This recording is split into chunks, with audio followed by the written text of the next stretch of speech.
Hey, K2EFG here. I'm on Bear Mountain.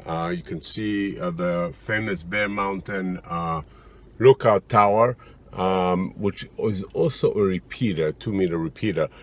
Good news, I'm here. It's a full day. Signal should be good on 40 and 80. I'm going to try to work 20 and 40 with two different antennas, two different radios. Bad news, I don't have my selfie stick, so the image is not going to be so great. Did some 20 meters on the way using a Stroke Mobile. I'm going to try to set up the two antennas on the same vehicle, one in the front, one in the back. I'm also going to charge my batteries with solar, so it's a pretext to the field day in June. Let's see how it goes. So here's the setup. This is a new 7.5 watt solar panel from, I don't remember the manufacturer, got it on Amazon, connected to my favorite new toy, the BuddyPole Power Mini. Has a nice little protection. One thing to know about the Mini is it needs to have a load in order to charge. It will not charge unless there's a load on it. The load in this case is a battery. It also has a reverse currency diode that prevents a reverse currency from returning from a loaded battery to a low sun input. Really nice, handy tool connected to this A123 battery also from BuddyPole. I'm going to try to work with those in a few minutes while I set up the antenna. Up on the roof is a 20-meter antenna. I have it set up in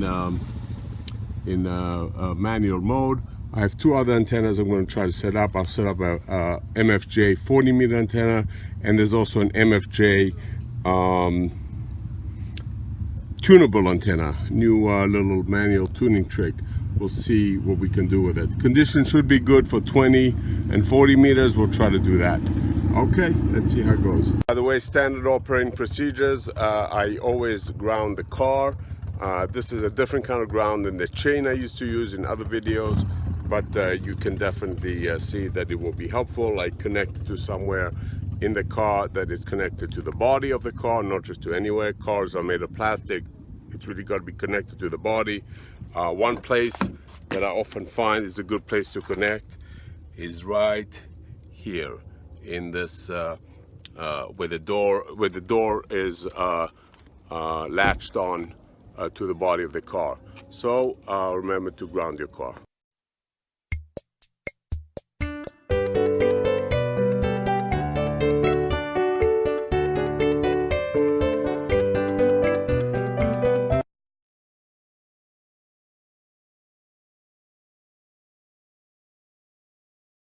So 40 meters not propagating yet, but I switched the antenna back to 20 meters right here on the Bear Mountain. It's very, very powerful.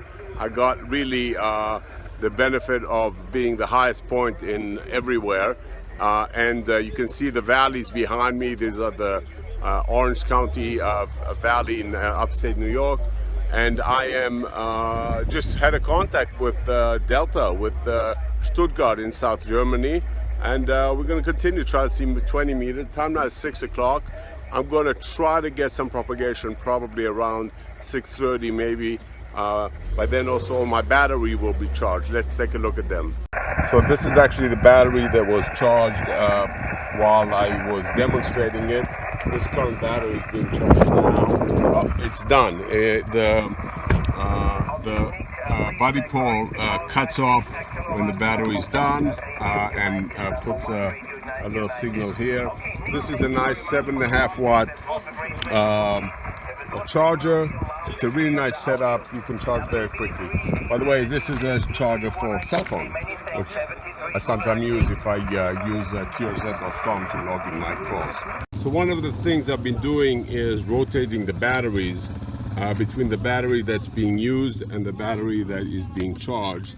I'm going to take that battery that was just now charging, replace it with a battery that has been used. It's going down to about 12.9 volt. Not the worst, not the best, but I can do this until the sun goes down, so I want to get as much fresh batteries coming in. Here is the charger information. It will charge it for a little bit. It probably will take about 10 minutes at 7.5 watt. Meanwhile, I have a fully charged battery here. I will use it. While I'm at it, I also switched antennas to the 40 meters. It's about 6:15, 6:20 now Eastern time. I think the band may be opening.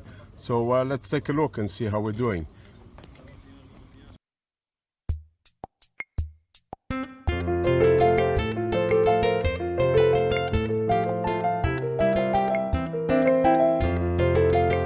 Okay, sun is setting. As you can see behind me, there are two antennas on the same roof. It does not seem to create any serious resonance or distractions. Only one of them is transmitting at a time. Maybe the other one is working as a reflector, like a mini Yagi. I don't know. Just switched to 40 meters and was able to listen into as far as Saudi Arabia, Hotel Zulu 1. That's the station in the background. He's talking in Arabic. As you can see, the sun is setting, and so the solar panel will become less useful. I'm going to close shop here very soon. Another look at the station. This is it. We have over here the solar panel, and then the battery connected to it. Currently is not charging, but also not reversing.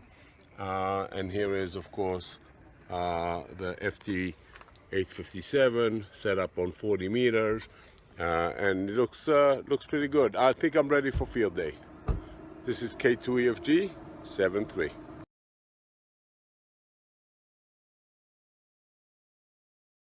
Okay, so what about breaking down a station? First thing you do is you turn off the old radio, like so. And then the first thing you do, disconnect all power. That's the most important part. I disconnect the power from the charging station, from the battery. No power should be connected whatsoever. Interestingly, this is still blinking, which means that it's getting some wattage in, but that's that. So the three batteries proved well. This is 7.5 amps. I have a 20 amps in the car, but I didn't take it out because I want to see how the portable power station is working. It looks like it's working well. You'll notice, of course, here are the three antennas again. The setup, I decided mid operation to ground the antenna, to ground the car a second way.